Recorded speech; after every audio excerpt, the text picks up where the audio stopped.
Hello everyone. Now we are going to see another topic which is modulo counter. Okay, that is also using asynchronous counter. So modulo counter means or the counter depends upon how many number of states it has to do. That means how many number of counts it has to do. So that kind of counter is called modulo counter. A simple example we will see. Suppose if your counter is having two flip-flops, right? So that means what? It is 2-bit counter, right? This is 2-bit counter. So how many number of counts is possible in 2-bit counter? So if you take 2-bit counter, the number of counts are will be 2 to the power n, which is 2 to the power 2, which is 4 counts are possible. Okay, so these 4 counts are called as a 4 states. Okay, understood what I'm saying? So if your counter is having two flip-flops, that means it is said to be a 2-bit counter. Okay, so if it is a 2-bit counter, maximum number of counts how much it can able to do was 4 counts, right? So 2 to the power 2, which is 4 counts, that we call it as a 4 states. So then in modulo counter, this is called as a mod 4 count. Okay, you understood what is happening here. So mod 4 counter means it can able to count 4 states. Okay, so if you want to do 4 counts, or if you want to do 4 states of count, you need 2-bit counter. Understood? You need 2-bit counter. Okay, so this is how it works. A simple example, another example I am telling you. Suppose if it is mod 8 counter.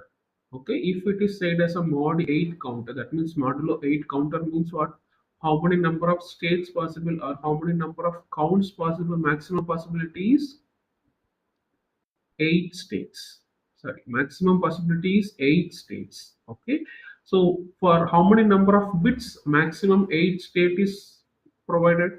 So if it is 3-bit counter, okay, if it is 3-bit counter, 2 to the power 3, it will provide you 8 states, right? It will provide you 8 states, right?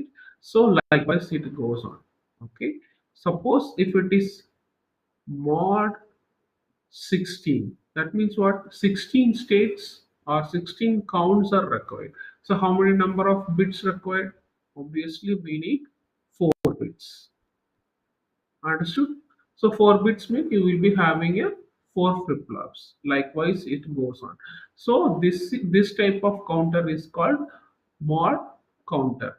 But one catch is there. Sometimes you have to design mod 6 counter. What is meant by mod 6 counter? So 6 represents what? 6 states, right? 6 states. So that means the counter has to do 6 counts. 6 number of counts it has to do. How many bits are required for this? So 6 states or 6 counts I can able to do in 3 bits, right? Right? So maximum for 3-bit is 8 counts. Okay, but in between I can do up to 6 counts also possible. That means I can able to do a counting for mod 6. I can able to do starting from 000. This is one state. 001, this is another state. 010, this is another state. That means third state. 011, fourth state. 100, fifth state. 101, this is sixth state. So 0, 1, 2, 3, 4, and 5.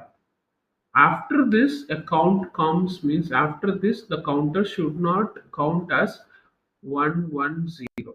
This should not count. Okay, when it reaches 101, it has to go back to 0000. So it should do only 6 counts. 0, 1, 2, 3, 4, 5. Only 6 states are possible. Beyond that, it is not allowed. So for this also, I need 3-bit of counter. That means I need 3 flip-flops. Okay. So this is the logic behind it. We have to design this kind of logic. How to do this kind of logic, we will see. Okay, so we will see the same example mod 6. Okay, we will see the same example mod 6.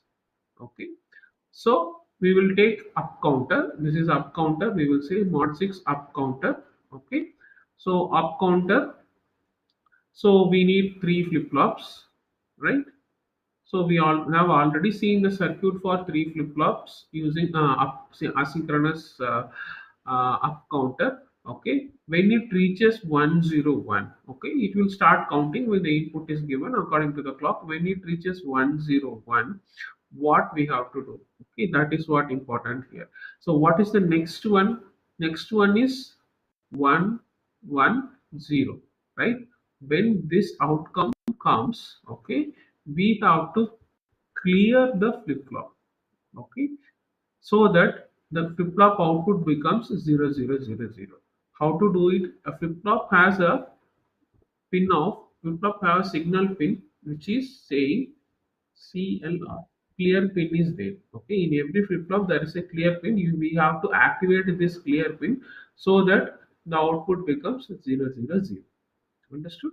So this is the logic behind it. I will show you the circuit, then we will see how it is working. Okay, so this is our circuit. So don't worry about there are so many inputs and so many output. This is JK only. Input is X and clock is given. Here this bubble represent what?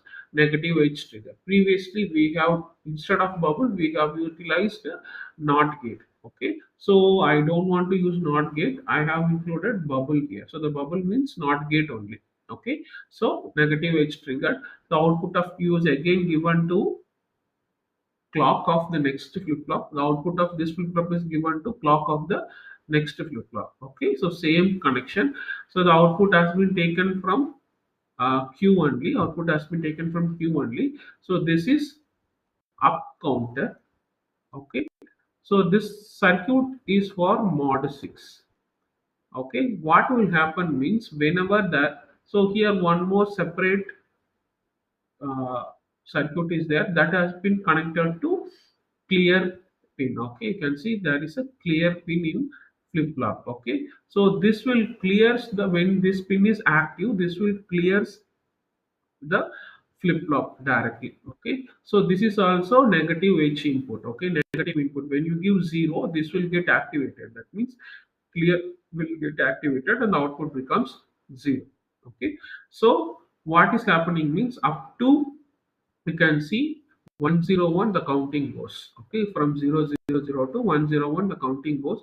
When 110 comes, see this is q naught. Okay, and this is q1 and this is q2. So what I'm giving was I'm giving the inputs to NAND gate. What happens to the input NAND gate? 111 means what is the output? Output is 0, right? When the output is 0, so this clear will be getting activated. So when q naught becomes 0 and q1 becomes 1 and also q2 becomes 1, so that means next state. Okay, next state, this is our next state. When this condition occurs, what is happening? This 0 becomes 1 here, and I have given directly 1 here, and I have directly given to the next input here also, q2 also. So q0, q1, q2 all are becoming 1. So this becomes 0. The output of NAND gate becomes 0. I have taken that NAND gate output to all the clear input so that the output of q becomes again 0 0 0 0. Okay, understood? So when this output comes, it becomes output becomes 0 0 0. Okay, it start counting again from 0 0 0 0. This is how it works. Okay, so we will see the truth table. So this is the truth table. So we can see already I have shown you. So it starts from 0 1 1 1, 0 1 2 3 4 5. Once it is reached here, that means it is not allowed. Once next state will be 0 only. So when the output comes like this, it will directly goes to 0 0 0 0. Okay, understood? So this is how it works. So we will see the working in